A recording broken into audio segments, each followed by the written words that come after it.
empire, especially as it relates to our communities and the impacts that are going on here.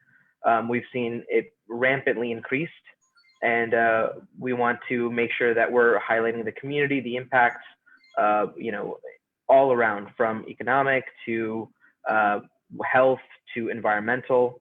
And I know we wanted to kick this off with just a general discussion from each of you about what impacts we're seeing.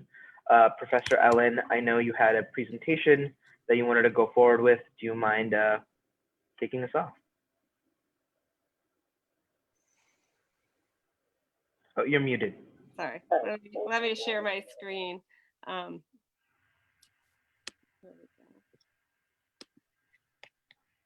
everybody see this? Mm-hmm. Okay, great. So yeah, I'd like to just present some of the key ideas from this book that I co-edited with Jake Alima Homed Wilson called The Cost of Free Shipping, Amazon in the Global Economy. And I want to share some of the ideas that we, and including my good colleague Julliann Allison, wrote about in our introductory chapter. And I think, since we wrote this volume, and even as we were writing it, right, Amazon's power and wealth was continuing to grow even more, right, during the pandemic of 2020. By mid-2020, the corporation's market cap increased by $1.5 trillion, surpassing Microsoft. Jeff Bezos is the first person in world history to amass a net worth of over $200 billion, right? The richest person on earth. Amazon hired nearly 400,000 more so-called essential workers since 2019, bringing Amazon's directly employed global workforce to over 1.2 million workers by September of this year. And that does not include the 500,000 contracted delivery drivers that deliver Amazon packages, but often working for small companies that are sort of subcontracted and not directly employed by the company, or who are so-called independent contractors, right, and working sort of as flex drivers or part of the gig economy. So what we mean by Amazon capitalism, we're both pointing to this rise of power and wealth of this corporation, but we're also pointing out that this corporation helps to promote very novel forms of capitalism, new kinds of capitalism that are associated with electronic technology, with e-commerce, and that present new challenges for workers, communities, and the environment, right? Shoshona Zuboff talks about this as surveillance capitalism, and Amazon certainly has been surveying its workers very heavily, as well as its consumers. Every purchase we make, right, through Amazon is tracked. But it's also been providing the infrastructure, the technology that has been surveilling activists, including environmental activists, as well as providing the technology for ICE, right, to surveil immigrants. And then on top of that, Amazon has very much been promoting this one-click instant consumerism. And this one-click instant consumerism, refers to the speed up of our economy, this idea that we can sort of order things and get it the next day, and so we get this so-called free shipping of consumer products. But as we argue in this volume, there is a real cost, right, for both workers and the environment and our communities of this. And this is a real shift, right? It's been driven largely by finance capitalism, but it's been enormous, right? So monthly, over 200 million unique visitors visit Amazon.com to purchase consumer products that are sold to, often by third-party sellers. And so this is creating a huge carbon footprint, right? With all these deliveries going out, sometimes for just very small items, like one item, right?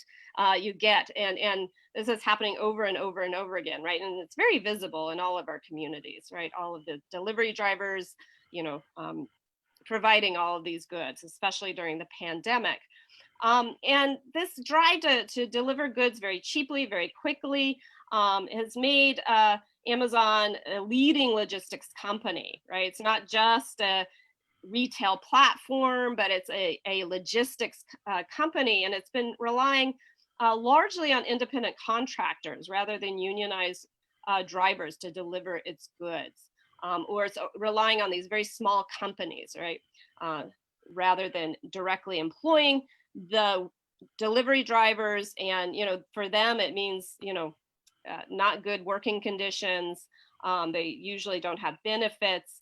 And it's also led to the decline of brick and mortar shops, including unionized grocery stores. And all of these deliveries mean more air pollution for our communities, right? And we're certainly at the epicenter of that in the Inland Empire. And back here, I wanted to have an image, of kind of all the warehouses, right, in the Riverside, San Bernardino area, right? We also see other impacts, right, of this, right, on our local economies, right? Certainly, Amazon's rising influence presents challenges for the blue collar workers, especially the warehouse workers, the delivery drivers, most of whom are workers of color, right? The pace of work is grueling. They're under this electronic surveillance to work quickly, to work constantly, not have too much time off task, even as they're trying to distance themselves and stay safe during the pandemic. They have low pay. They're very precarious, often hired as seasonal workers in the warehouses on the one hand, or part of the gig economy, right, for delivery drivers. And both of these types of workers experience very high injury rates and very high turnover rates, right, because the work is so oppressive. For the environment and climate change, and we'll be hearing more about this, right, there's a huge impact, right, of all of these deliveries, going out, and also the expansion of the airport, right, in San Bernardino to bring even more goods back and forth, right. For local businesses, right, they've often taken a hit, right. Our local democracy too is affected, right, and our political voice of working class communities has really also taken quite a hit in this growing rise and power of Amazon, right? We might recall the bidding war among US cities over who would get the second headquarters and all the different subsidies they were providing and asking very little in return, right? I'm not saying we need sustainable jobs, we need to protect our clean air, right? Instead, they were offering all sorts of incentives and subsidies to this company. We also saw in Seattle, the home of the first headquarters, right, the recent defeat of the progressive tax measure, which is talked more about in one of the chapters in the volume. And finally, as I mentioned before, right, Amazon provides the technology for the increased surveillance of both activists, including environmental justice activists, as well as immigrants. Right. But yet, while the power and influence of Amazon capitalism is growing, so too does a popular discontent with it. And I think that in part that's, why we're here today. And Amazon provides a very key site for building alliances among workers across cities, but also among different types of movements, right, including movements for environmental justice, for economic justice, for democracy, racial justice, anti-policing movements, and so forth, right? And I think we see those coalitions locally in terms of the growth of the San Bernardino Airport Coalition. Thank you very much. And I put in the chat a link to the volume if anybody would like to purchase it. I think it's half off until December 9th. So. Yeah, perfect. Thank you. And that really helps us frame exactly what we're discussing and the larger issues that we've also been working on in terms of community organizing. I wanted to kind of call attention to so there is this labor portion of it and this working class community portion of it, and then a significant environmental portion of it. And I know there's probably no one better to speak on this than Adrian, who works at Earthjustice. So Adrian, if you'd like to share some of the impacts that we're seeing with warehousing measures and how it's kind of how the logistics movement is impacting our region. Yeah, thanks everyone. Really excited to be on this panel. A lot of people I monitor closely and really appreciate their work and respect their work a lot. So I'll just start by saying, the San Bernardino Airport, I think, provides the perfect kind of lens into this industry and what they're thinking. And just objectively, when you look at this project, this is a project that is expansion of freight air operations in San Bernardino, probably the most or one of the most polluted from an air pollution perspective places in the United States. And through their work with the Federal Aviation Administration and construction company contractors, they tried to articulate that adding,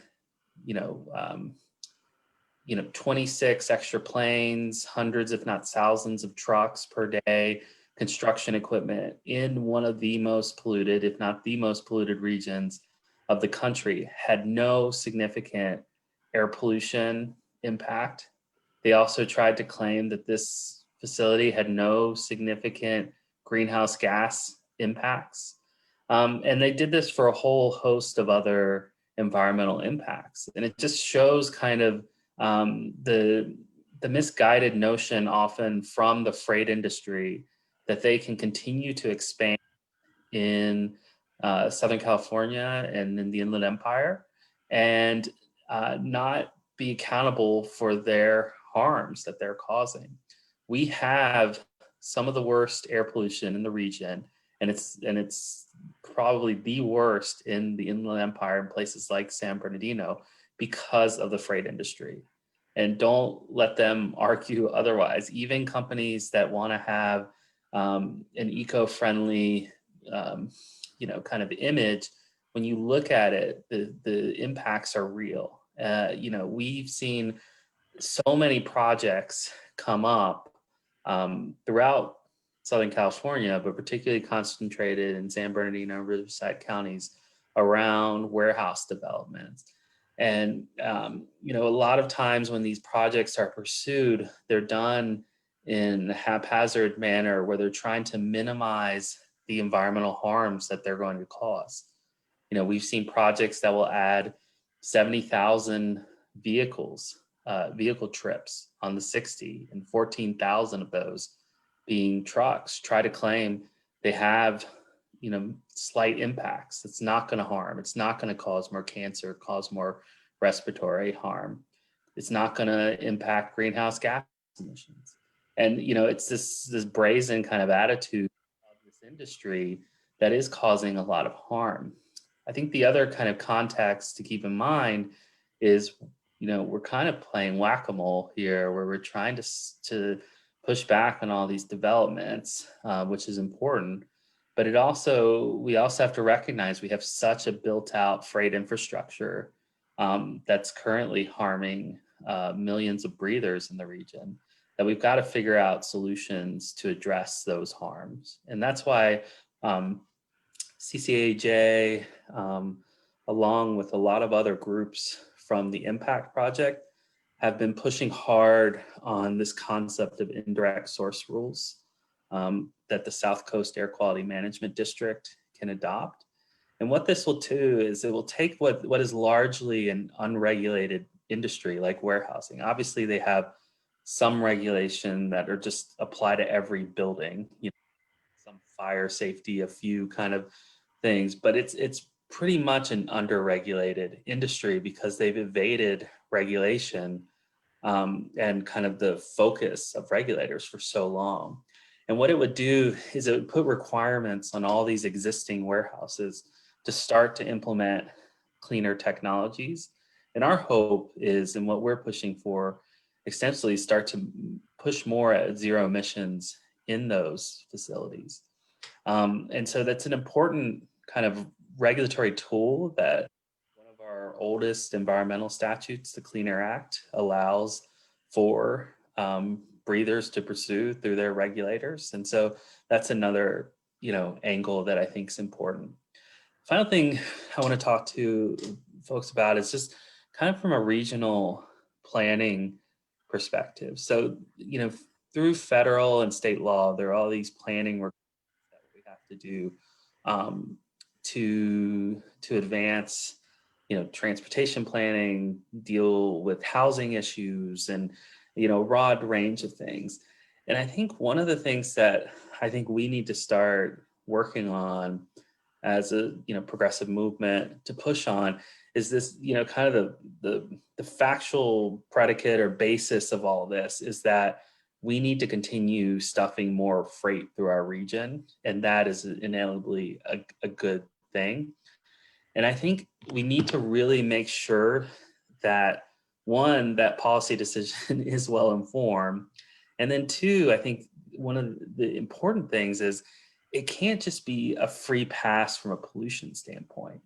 And I think as you see these companies that are so immensely powerful and have all these links along the chain to mask who it is, like, Amazon was not really disclosing that they were involved in this San Bernardino Airport project. And, until, in the record, we found, an email from Amazon to the FAA, like people had known about it and it was referenced, but, this kind of trying to, create far links. And I think we need to just really make sure that from a regional standpoint, we understand the consequences of this unfettered expansion.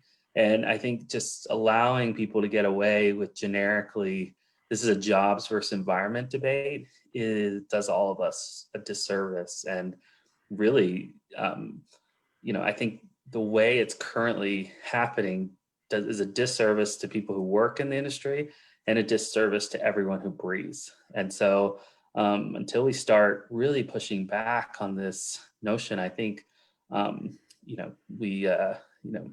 not going to achieve success. And, we're going to continue to work on litigation and advocacy to make sure this industry remains in check, working with our partners, obviously, who are really great. But I think those are kind of some of the big things that I think this industry gets away with really well in our region. And, to be honest, nationally, they're in many pockets of the United States, it's the same story.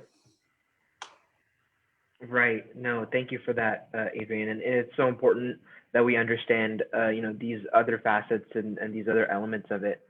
And it's very crucial that we get our communities involved in this process of fighting back, which is work that you, along with, CCAEJ, have been really involved with. Julliann, I wanted to ask you, so one of the things we cited in our story map, which was attempting to highlight this impact, was some research on the scale of this industry.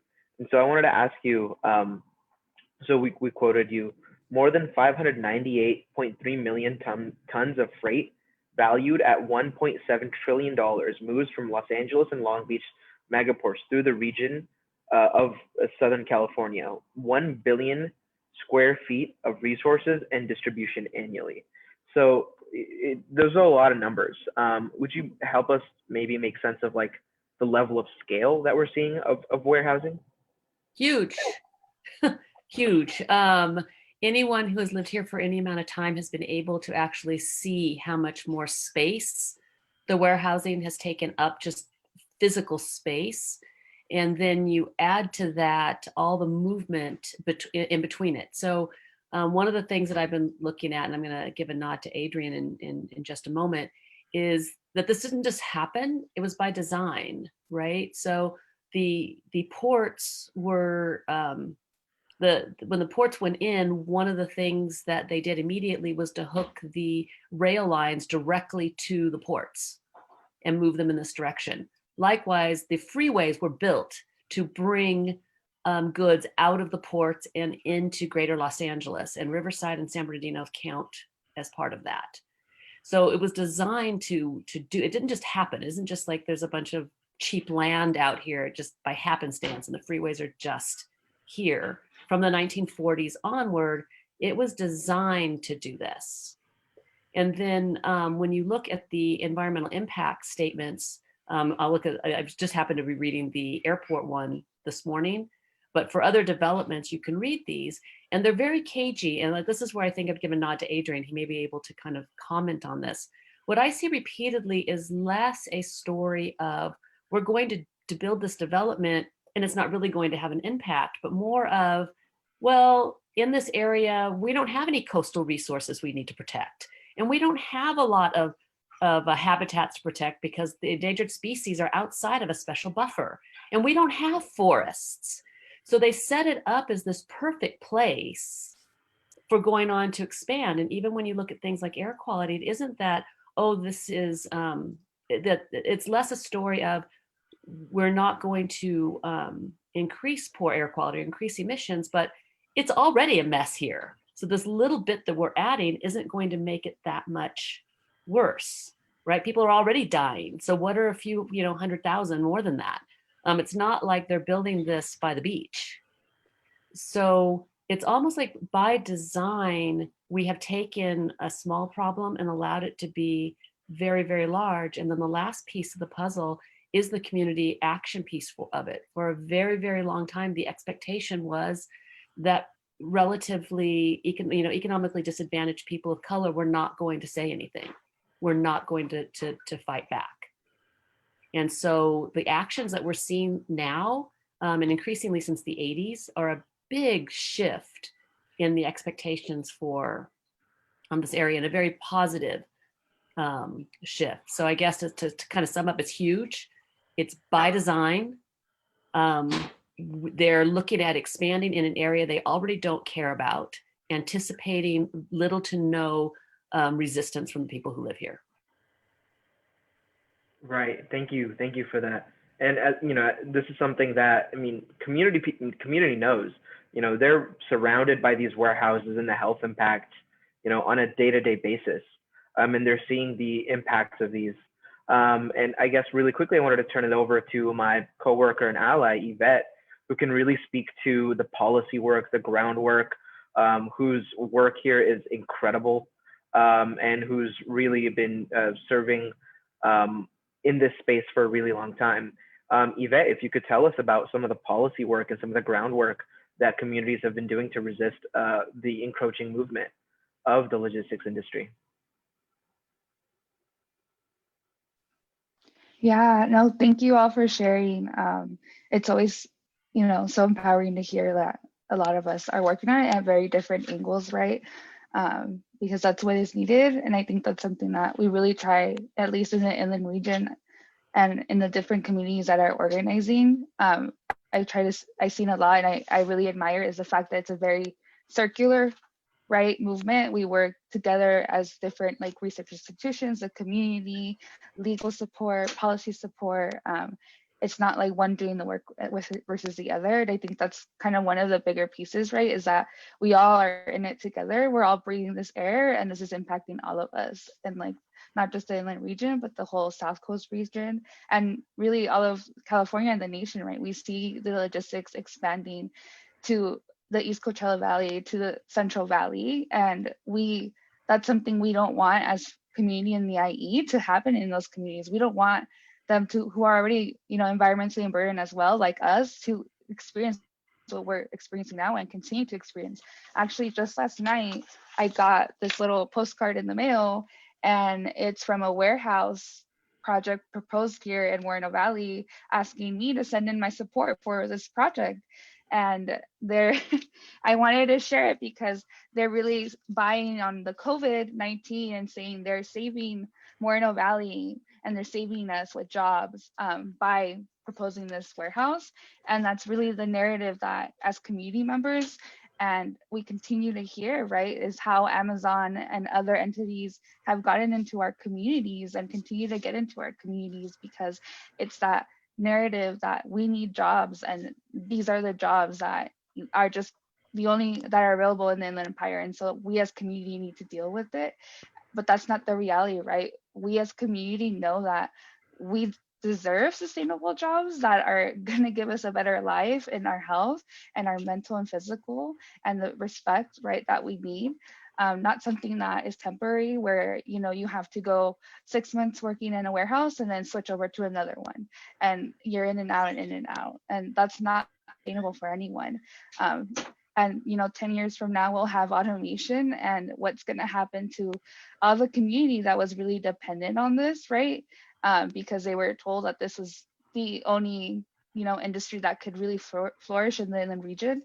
And those are questions that community will ask. We go to a lot of the local cities such as San Bernardino, Moreno Valley, Riverside, Drupa Valley, the county, right? For a lot of the incorporated areas that we work with, like in Bloomington, we go to the San Bernardino County Board of Supervisors, and community will ask these questions, but they always, a lot of times our elected officials will really use that excuse of that we need these benefits for the job, and it gets frustrating. But the community continues to organize and really push for that change, because they're tired of seeing just warehouse being the only job. They're tired of seeing their commute be added an extra hour to get from here maybe to the other side of town, or to leave to LA. And that's something we hear a lot of too. It's like, well, if we're bringing in warehouses, we bring more jobs and you get to save yourself time in your commute. And it's like, how is that really being proposed if with each warehouse that comes in, it adds another 100,000 truck trips per hour per day? Even we have community that they go out and they do truck trips, and you see in just like, I think, an hour of counting, like in one of the bigger intersections here by UCR, the 215 and the 60, we've counted over close to 1,000 per hour. And I think that's something that's frustrating, is that a lot of the local officials that see this industry as something that's saving them don't realize all the cumulative impacts that are adding up, right? From not just the warehousing and the trucks, but the freight. And with like San Bernardino now, the airport and Moreno Valley as well, they have a section of the Air Force Base that's specifically for Amazon Air. For me being from Moreno Valley, I'm like, so are we next in the expansion of Amazon Air as well? What's happening in San Bernardino is not okay, and we need to fight as a community and collectively, in which we've been seeing. And it's so amazing to see that. It's amazing to see when local electeds, like in Riverside City, propose policies such as the Good Neighbor Guidelines that are holding industry accountable. Because I think Adrian mentioned it earlier, there's a lot of times no way to hold industry accountable and to hold them accountable for the pollution that they're causing to our region, right, in our area. It's not normal for us to have 7 months out of the 12 months to be unhealthy air quality days.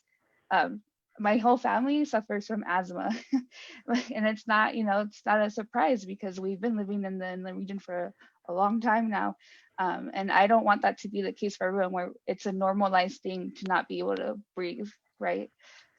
And of course, that also draws into the work that we do, right, as community. And hopefully we continue to fight in that and really push for policy, but also push for community to, continue pushing, continue to, if you can get elected officials that are, wanting to push for zero emissions and regulations on this industry, let's get them in.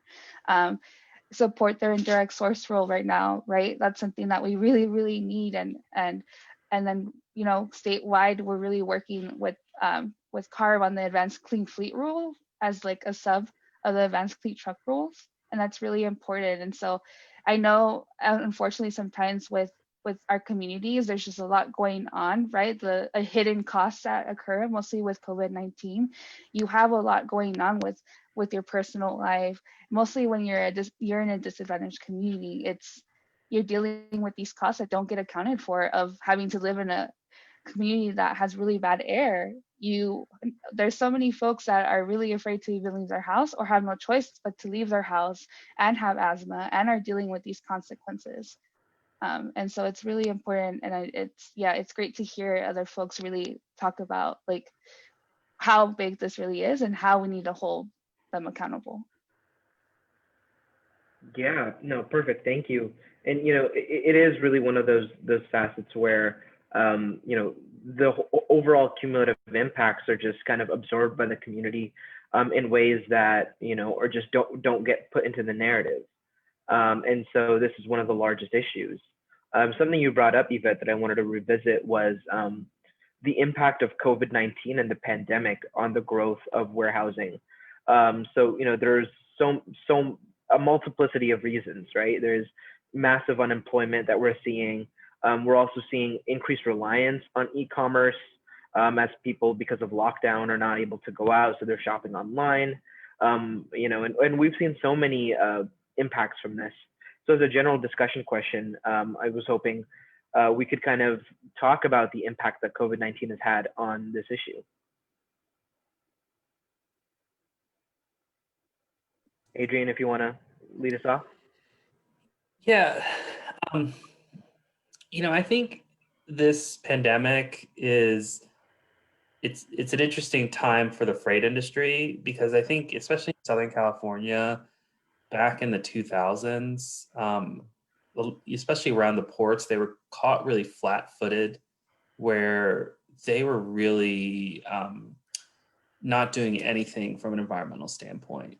And they really got, hit hard with lawsuits and advocacy, and the public being very upset with them. And so it did result in a lot of efforts to clean up. So it's good. That was a good part of it. But it also resulted in a very deep organization of the industry, realizing they needed to spend more time advancing their green image. And so that's been something they've been doing for the last decade and a half. And so there's really kind of two messages that the industry puts out pretty commonly in our region. One is they're green. They're doing stuff that other regions aren't doing, our state, our local governments, our ports. They're doing so many things that others aren't even doing. And then the second point, which is the companion point to it, is it's not a good time to clean up. The economy, it's just too precarious from an economic standpoint. Oftentimes they'll point to the most vulnerable workers in the work chain as the reason why it's not a good time. And so, it's created, and they've become very sophisticated at it. A lot of, even some of the government agencies are award-winning, media and public relations folks. And so we're really kind of, they've been practicing and perfecting it for the last decade and a half. And so the pandemic comes along, and I think they've been one of the most effective industries at capturing the pandemic to their benefit, to discourage clear action to clean up the industry. And I think one of the things that's been exceptionally frustrating about it is, yes, there was a downturn in some of the freight for a couple months as a result of the pandemic. But what we're seeing happening at the ports of LA and Long Beach, which is spilling out into impacts in the Inland Empire, are historic record-setting months of trade. And when you raise this, hey, it seems like a good time to put a truck fee on or address the pollution, it's just constantly saying this is not a good time. And what I've found is it's never a good time. If the economy's down, it's not a good time. If the economy's bustling, it's not a good time. And in pre-pandemic, I thought it was bustling at a level it hadn't been. I think now we're set for a lot of these players to have just record-setting profits and whatnot, and they'll continue to say it's not a good time. And so I think it's incumbent, and I think the power of the message, you saw a lot of these folks using COVID as to their advantage to claim that they can't do anything. And so I think that's, I think there was a really sorry, my daughter's joining me, so I apologize about that. She's homesick. She's a little sick. But so I think we're going to see, they've used the pandemic to their benefit, not to argue that this is bad, we need to reduce our pollution, because we know that pollution impacts people in a serious way. And it's exacerbated by COVID, but rather to argue against regulations and cleanup. And so I think COVID has exposed just how powerful this industry is.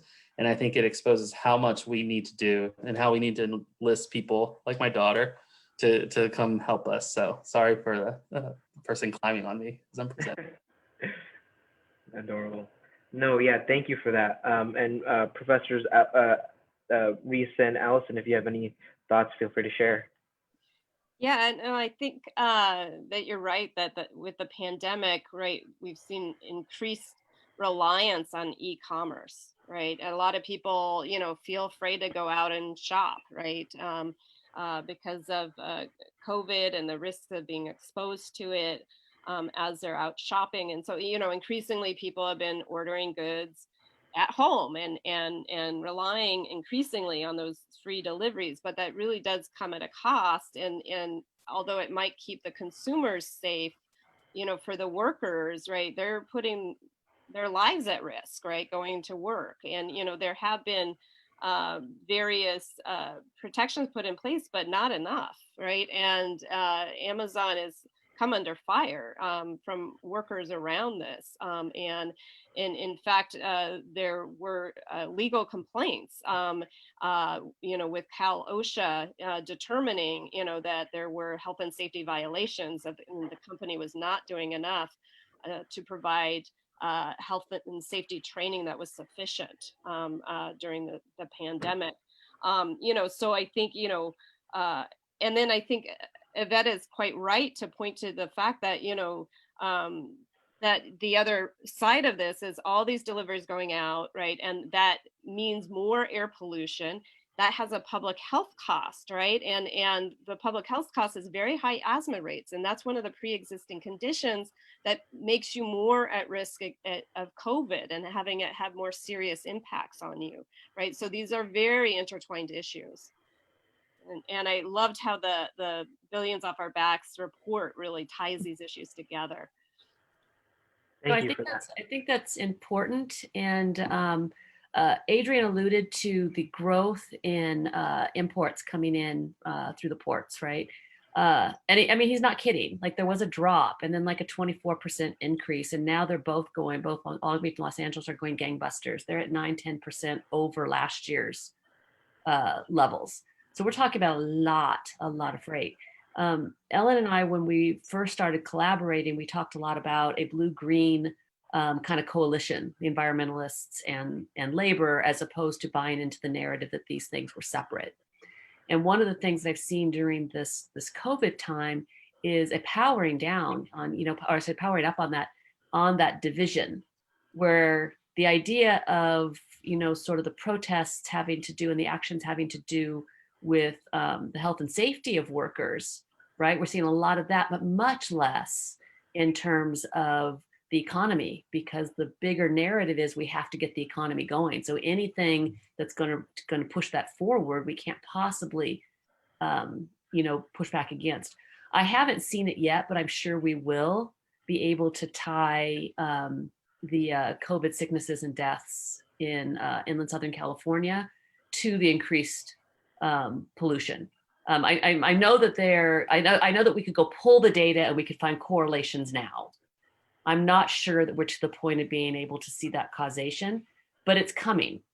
And I really think it's a pity that we haven't seen more of the action on that piece of it. And that's not something that can be just on the backs of the workers, right? As Ivette was saying, if you're going to work in an Amazon warehouse or you're out there driving, you are concerned about the day-to-day, do I have my PPE and am I going to bring something home? But it is really on all of our backs. It's all of our responsibility to be helping out on these broader issues because they do affect all of us. Yeah, thank you. And there is I believe there is research that is showing that places with historically higher levels of like PM 2.5 do suffer increased rates of mortality from COVID-19. Ivette, I know that there was some work that we were doing on this front. Would you care to also share about some of the impacts, the health impacts of this increased freight because of e-commerce? Yeah, actually, we were hoping to get more of the COVID aspect into the Billions Off Our Back story map.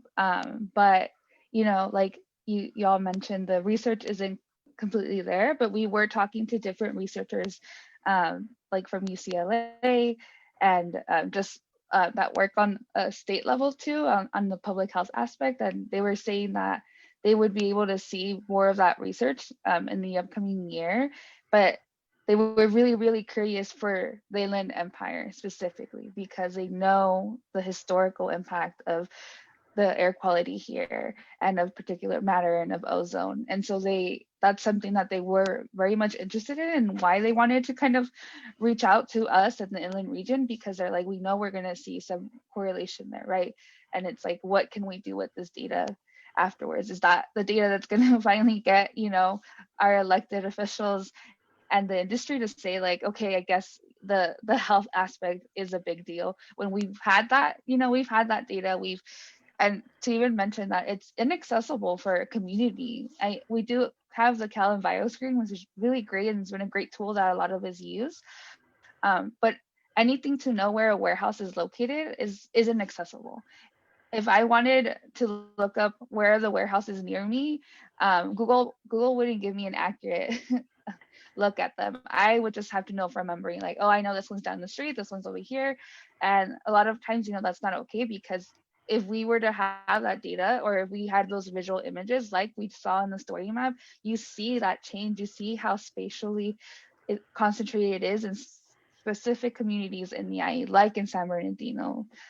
And so that's something that we really see with at least the data work that we've been doing, right? Is that it's not accessible, and we want it to be accessible. Community wants that visual picture, even though they see it day to day, right? They want to be able to say, see, like what we're experiencing, like it has that there, we see it there, like an overlap of the warehousing, an overlap of the particulate matter and ozone. And with COVID, right? We know that unfortunately, a lot of our loved ones have been infected, and the fact that you have that in the back of your mind that, oh, I live in an area where I was already afraid of my health because it's prone that a lot of our community has died due to lung cancer. So now there's this added COVID component to it, and what does that look like in the future of our community when we see things like COVID and other unknowns that may come up, right? What is the future of climate in this community with wildfires too? We had that also be another extra layer, and it got to the point in the summer where community was like, I don't even know if I need the mask for the smoke or if I need the mask for COVID, and I laugh out of nervousness because it's like these are questions that we have community members really asking us and not knowing how to even prepare for or how to really address it. And then you still see these trucks coming in and out of your neighborhood and not change like in their work performance. And like I think it was Adrian that alluded to industry really saying, oh, we need less regulation because of COVID, but yet we see more and more trucks in our freeways, and it's like, why are you advocating for less regulation when we should be asking for more and more stringency for these industries? Yeah, exactly. And like when we were doing the story map, we did some community interviews, and some of the warehouse workers we spoke with, they claimed that after working a shift, they would lose their sense of taste and smell for like days, which just shows you how atrocious the pollution is. I actually wanted to end with one question directed towards all of our excellent panelists. What are the policy solutions or changes that we need in the inland region to ensure our communities and workers are safe and healthy and not overburdened by deadly pollution and substandard jobs? I really hesitate when saying that just stop buying from Amazon, because there's so many consumers of Amazon that even if everyone who watched stopped purchasing, it might not really make a dent. So how do we take on this industry, and what ways can we empower our communities?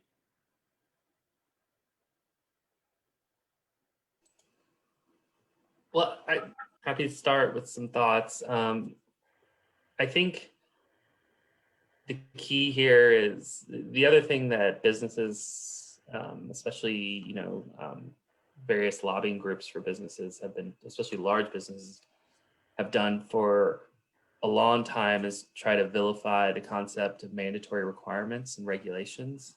I mean, in the United States, for a long time, we've had stuff that was had problems that was part of everyday society that the government has interceded to make safer. Seatbelts, you know, lead out of gasoline, you know, protecting us from, you know, toxics in pajamas for children, those types of things. And I think the one thing the industry is really pointing at is regulations are bad. You're going to kill our industry. You're not going to kill the industry. They're not investing this much of their own money, in addition to so much of our public dollars, billions of dollars of infrastructure to expand the ports, to expand the highways, to, you know, kind of fix all the problems that are happening, and they're not going to leave. And I think that's the thing. They're playing kind of chicken with regulators, saying, hey, don't regulate us or we're going to leave. And I think what we have to do is we have to get this industry and we have to tell it what to do. We have to tell these warehouses that it's unacceptable to poison communities, and they need to clean up, and they need to implement life-saving available technologies. And I think regulations are the key. And I think the one thing you'll probably hear from some of these folks and others who have different strategies is we can take a voluntary approach. And I think today was instructive at the South Coast Air Quality Management District. There were $30 million in incentives for the freight industry that was going to be given to them as a result of the Volkswagen scandal. It's money that the industry could have taken to clean up its dirty diesel pollution. Barely a company, only a few folks availed themselves of this money. This was a voluntary approach. There was millions of dollars at stake that if they had, at their own behest, they could have said, hey, I want to replace a marine engine, or I want to replace a truck with a cleaner. And the government would have given them money to do that. They didn't do it. And the reason is it's voluntary. We need mandatory programs like the indirect source rule at South Coast. We need the California Air Resources Board to adopt life-saving regulations to clean up transportation, refrigeration units, cold storage facilities, trucks. You know, we have an important fleet rule out there from the state. You know, it's these mandatory programs that's where you're going to have the progress. And I think we need to kind of really take an effort to make it so regulation isn't such an offensive word for our regulators. They need to do their job, which is regulating, which is requiring this industry to clean up. And I think focusing on mandatory requirements is going to be really important over the next 5 years, because we've got to be on this industry and our regulators constantly to make sure they do it. Can I piggyback on Adrian? Of course. So early on in some of my work on warehousing, I interviewed some 3PL companies, heads of some of these companies. And it was really kind of enlightening, because they really they're not going anywhere. They were literally of this, we can do this better than anybody else. We're not worried about the Panama Canal. We're not worried about the growth of warehousing hubs in other parts of the country. We're not worried about Seattle. We can do this better. Their issue with regulations, they said that we don't have a problem with regulations. We just need them to be consistent. That it's the changing of the regulations that becomes problematic. So that makes me think about some early research I did on air quality in this area with some engineers and some atmospheric scientists, one of these big data type things. And what we had found was that what's really worked is technology forcing policy. So, which is kind of what Adrian's saying. We were looking particularly at generators and at some automobiles, so that we weren't looking at the diesel fleets and all of that. But generally, when we put in place policies that are literally forcing the construction of certain kinds of technologies, the implementation of certain kinds of technologies on a timeline, the people step up.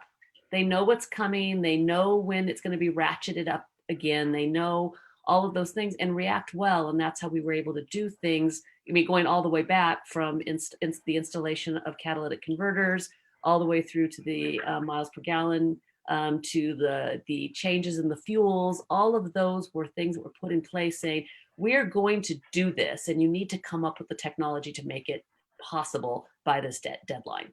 we need to make this happen. And I think the same thing can happen in this area. It provides the clarity that they need, and clear deadlines, with a clear public policy goal in mind.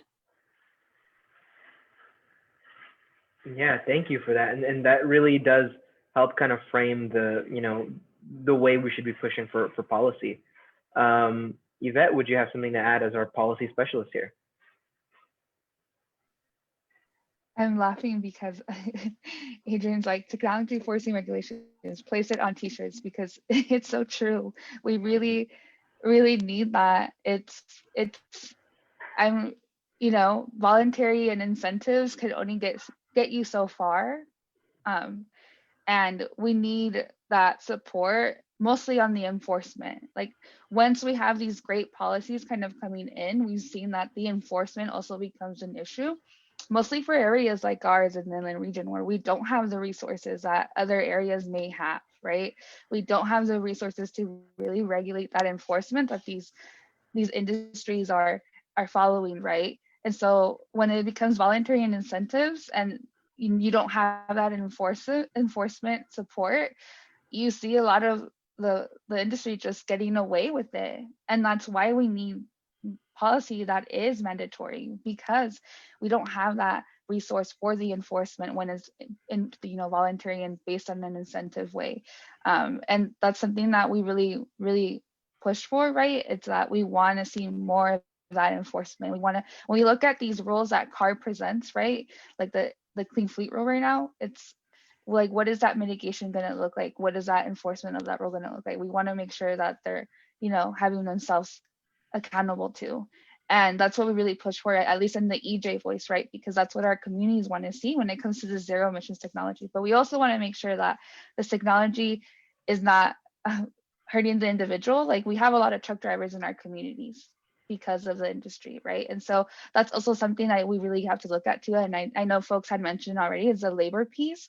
So it's really a labor, environmental, and social justice piece that we all really need to work on, because one doesn't work without the other. And so these policies are really important, that if they're mandatory, they're not going to hurt another community, right? And if it's voluntary, then you have to make sure you have that resource and apply for the enforcement. And so it gets tricky, but I think we're heading in that direction where the three are really working together, right? And hopefully we get industry one day working with us to really push for something to clean our air, and provide those sustainable jobs to our community. Absolutely. And I would really support that. And, it's like, where do you start, right? There's so much to change, right? We certainly need tougher environmental regulations, more enforcement of them.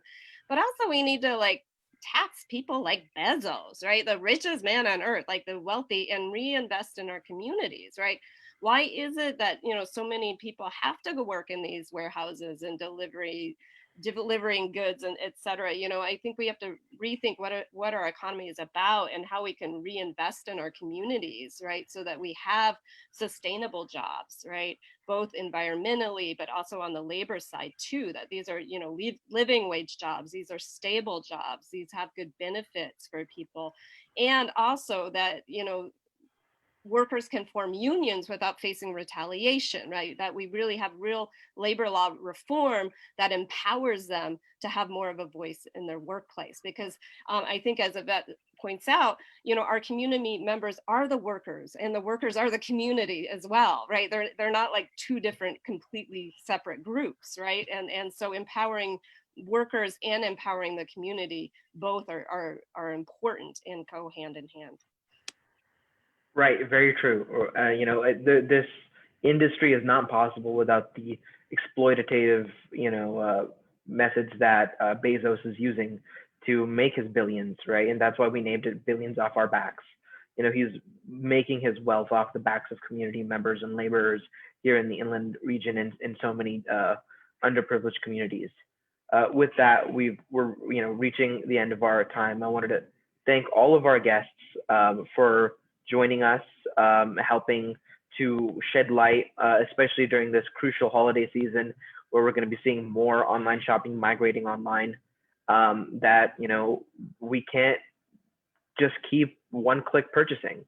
And there's so much information out there. I really hope people visit our story map that we built that lays it out. At the end of it, we also have options to opt into our email list so people can keep up with specific campaigns, such as ISR, Good Neighbor Guidelines, so many more policy work that we're doing as well.